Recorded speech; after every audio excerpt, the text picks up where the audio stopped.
Hi everyone, this is Jordan Marshall and I'm here to present my discussion board for beach conservation awareness, which is in line with the Lives in Context project that my group and I are working on.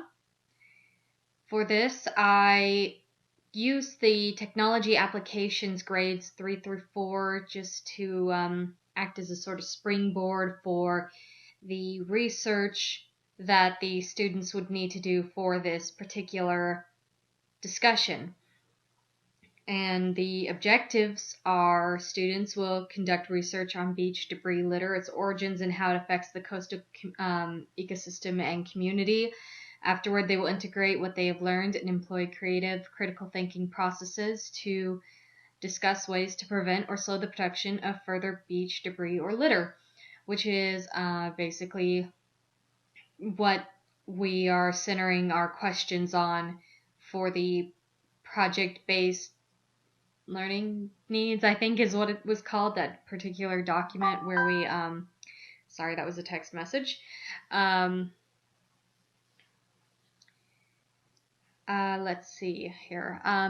For the instructions, I just asked the students to, I kind of tried to make it relevant to them by asking them to imagine their local beach being cluttered with litter and debris.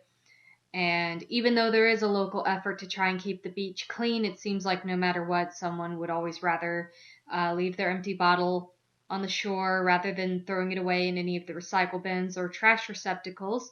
And I pose the idea that it could be that they don't know what that bottle contributes to, which ties in with this resource here that has a whole bunch of really accurate and relevant sites that discuss environment, beach environment, and the consequences of litter. And I wanted to ask the students to kind of, for the discussion, to kind of prepare them for their public service announcement project. Think of some ways that they can get started, like where they can begin to help to stop or slow the production of further beach debris from forming, which they can get some ideas from this guided, guided research that I provided for them. And I wanted them to kind of take it a step further, how they would raise awareness in their community, like where would they start, and furthermore, how they would follow through and maintain this awareness, because sometimes, you're really excited about this project and you get started, but then after a while it sort of loses steam and then everything goes back to the way it once was. And I want the students to, I would like the students to kind of think of ways that they can kind of keep the ball rolling, Furthermore, I asked them to provide a minimum of 2 to 3 sources cited in APA format with the reference list included, a thoughtful minimum response of 2 peers, and I also provided them the Owl of Purdue website in case, assuming some of them did not know how to APA format citation. So this is like my Bible when it comes to citing things for projects or for papers and such. Very good website. I'm sure we're all very familiar with it. I'm not really sure why I'm just kind of talking about it. Let's go take a look at the rubric. I should have already had this pulled up. I'm sorry about that. I'm sure there's an easier way to get to the rubric, but this is the only way I know how, to be perfectly honest. Anyway, here it is. It's pretty straightforward. Knowledge and understanding, content of discussion on a novice level doesn't show any understanding of any of the research material, does not clearly answer the questions or employ any creative thinking.